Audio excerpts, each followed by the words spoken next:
아가서 동화.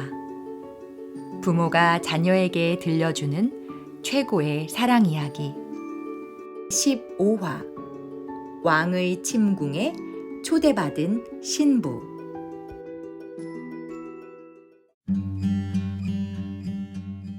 오늘은 아가서 1장 4절 이야기를 들려줄게요. 왕이 나를 그의 방으로 이끌어 들이시니 너는 나를 인도하라. 우리가 너를 따라 달려가리라.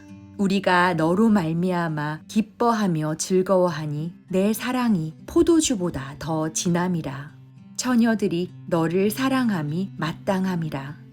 여기서 왕은 누구이고 너는 누구일까요? 구약 성경 언어인 히브리어를 보면 왕과 너가 같은 사람으로 되어 있어요. 그러니까 4절 앞부분을 다시 쓰면 왕이 나를 그의 방으로 이끌어 들이시니 왕이시여 나를 인도해 주옵소서. 내가 왕을 따라가겠습니다 라는 뜻이 돼요. 여기서 굉장히 중요한 단어가 하나 나와요. 그의 방, 왕의 방, 즉 침궁이라는 히브리어 헤데르예요. 침궁은 아무나 들어가는 곳이 아니지요.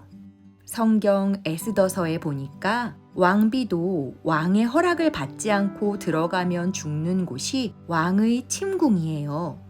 침궁은 가장 은밀한 곳, 비밀스러운 곳, 두 사람만이 아는 곳, 왕이 이끄는 사람만이 들어갈 수 있는 곳이지요. 아가서는 일반적인 이야기가 아니라 예수님과 우리와의 이야기니까 아가서에 나오는 솔로몬 왕은 예수님, 신부인 술람미 여인은 바로 우리들이에요. 그러니까 왕이신 예수님이 신부인 우리를 그곳으로 이끌어 주신다는 거네요. 요한복음 6장 44절에도 나를 보내신 아버지께서 이끌어 주지 아니하시면 아무도 내게 올 수 없다. 나는 그 사람들을 마지막 날에 살릴 것이다. 라고 말씀하고 있어요. 세상에 왕과 둘이 마주 앉아 차도 마시고 이야기도 나눌 수 있는 사람은 얼마나 좋을까요? 왕이 파티에만 초대해줘도 대단한 사람이죠. 그런데 침궁으로 초대받는다면 이건 보통 관계가 아닌 거지요. 여봐라, 다들 물러가라. 내 신부하고만 둘이 있겠다. 아가서를 읽을 때마다 나는 보통 사람이 아니구나. 나는 예수님의 신부구나. 하는 생각이 확실해져요.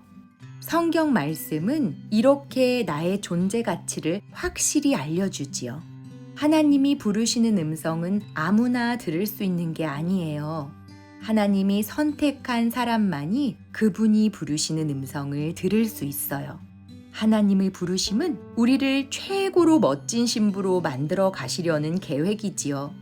아가서 1장 4절에는 우리가 침궁에 초대받은 자라고 말씀하고 있는 거예요. 왕의 침궁은 처소 중 가장 안쪽에 있어요. 이것은 영적으로 하나님이 계시는 지성소를 의미해요. 왕과 침궁에서 만난다는 건 주님과의 깊은 영적 교제를 말하는 거예요. 우리의 육은 성경 말씀에 반응하지 않지만 우리의 거듭난 영은 성경 말씀을 들을 때마다 너무 좋아서 웃음이 나와요. 친구들은 예수님의 아들, 딸, 신부예요. 와우! 아름다운 신부, 멋진 신부, 신랑에게 사랑받는 신부, 귀중한 선물도 한아름 받는 신부. 신부에게는 예수님의 계시와 지혜, 은혜와 사랑이 주어져요. 에베소서 1장 17절에서 19절에 우리가 받을 지혜와 계시의 영이 자세히 나와 있어요. 우리 주 예수 그리스도의 하나님이신 영광의 아버지께서 지혜와 계시의 영을 여러분에게 주셔서 하나님을 알게 하시고 여러분의 마음의 눈을 밝혀주셔서 하나님의 부르심에 속한 소망이 무엇이며 성도들에게 베푸시는 하나님의 영광스러운 상속이 얼마나 풍성한지를 여러분이 알게 되기를 바랍니다. 또한 믿는 사람들인 우리에게 강한 힘으로 활동하시는 하나님의 능력이 얼마나 엄청나게 큰지를 여러분이 알기 바랍니다.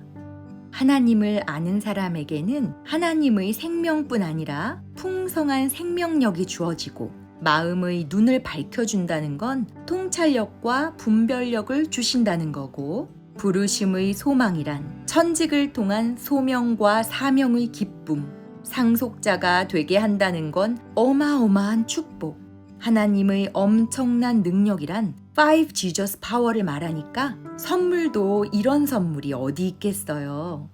피조물인 우리가 창조주인 하나님을 깊이 아는 것도 엄청난 축복인데, 마음의 눈을 밝혀 헤매지 않게 하시고 상속자로 불러 축복의 통로로 살게 하시며 매일매일 살아갈 능력을 향기로운 기름으로 부어주시는 하나님, 그 하나님이 오늘 나를 침궁으로 불러 함께 교제하기를 원하신다는 거예요.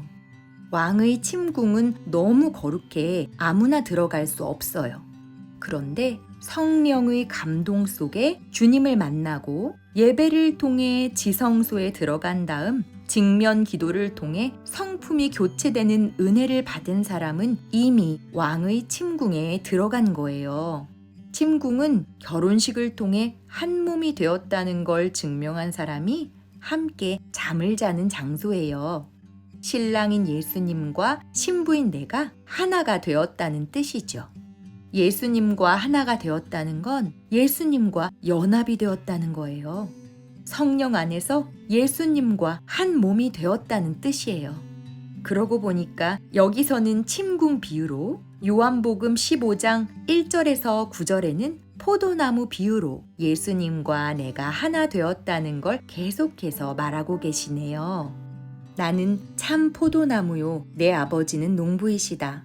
내게 붙어 있으면서도 열매를 맺지 못하는 가지는 아버지께서 다 잘라버리시고, 열매를 맺는 가지는 더 많은 열매를 맺게 하시려고 손질하신다. 너희는 내가 너희에게 말한 그 말로 말미암아 이미 깨끗하게 되었다. 내 안에 머물러 있어라. 그리하면 나도 너희 안에 머물러 있겠다. 가지가 포도나무에 붙어 있지 아니하면 스스로 열매를 맺을 수 없는 것과 같이 너희도 내 안에 머물러 있지 아니하면 열매를 맺을 수 없다. 나는 포도나무요, 너희는 가지다. 사람이 내 안에 머물러 있고 내가 그 안에 머물러 있으면 그는 많은 열매를 맺는다. 너희는 나를 떠나서는 아무것도 할 수 없다. 사람이 내 안에 머물러 있지 아니하면 그는 쓸모없는 가지처럼 버림을 받아서 말라버린다. 사람들이 그것을 모아다가 불에 던져서 태워버린다. 너희가 내 안에 머물러 있고 내 말이 너희 안에 머물러 있으면 너희가 무엇을 구하든지 다 그대로 이루어질 것이다. 너희가 열매를 많이 맺어서 내 제자가 되면 이것으로 내 아버지께서 영광을 받으실 것이다. 아버지께서 나를 사랑하신 것과 같이 나도 너희를 사랑하였다. 너희는 내 사랑 안에 머물러 있어라. 그래요. 요한복음에서는 한 나무 이미지가, 아가서에서는 한 몸 이미지가 처음부터 끝까지 나타나고 있어요. 신랑이신 예수님과 신부인 내가 하나 되었다는 이야기가 아가서고, 포도나무인 예수님과 가지인 내가 하나 되었다는 이야기가 요한복음이에요. 하나됨을 다른 말로 연합이라고 했지요. 우리는 이미 예수님과 연합이 되었으니까 그 사실을 인식하며 살아가는 사람들이에요. 연합을 인식하지 못하면 가지가 포도나무에서 떨어져 말라 비틀어지는 것처럼 신부는 신랑을 잃어버리고 울고 다니겠죠. 실제로 아가서 2장에 가면 신부가 바보같이 신랑을 잃어버리기도 해요. 나를 사랑해, 나를 위해 그 먼 길을 달려오신 신랑, 나를 만나기 위해 모진 매를 엄청나게 맞은 신랑, 나를 구속하기 위해 십자가에서 죽은 신랑, 나와 함께 사시며 나를 가장 좋은 곳으로 인도하는 신랑, 그 신랑을 잃어버린다면 얼마나 슬프겠어요. 그러고 보니 성경은 신랑과 신부의 이야기네요. 처음부터 결혼식 이야기로 시작해 마지막에도 결혼식 이야기로 끝나니까요. 최초의 결혼식은 창세기에 나오는 아담과 하와가 주인공이었지만 최후의 결혼식은 요한계시록에 나오는 어린 양이신 예수님과 흰옷 입은 그리스도인의 결혼식이에요. 우리 최초의 결혼식장으로 가볼까요? 하나님이 우리 형상을 따라 사람을 만들자고 했었던 이야기 알아요? 하나님이 흙으로 사람을 만들었는데 남자였죠. 그 남자 안에서 갈비뼈를 빼내어 여자를 만들었어요. 그러니까 남자와 여자는 원래 그리스도 안에서 하나예요. 하나님의 부름을 받아 예수를 구세주로 믿은 사람은 하나님 안에서 한 몸 된 백성이며 신부가 되는 거예요. 교회와 그리스도의 관계도 마찬가지예요.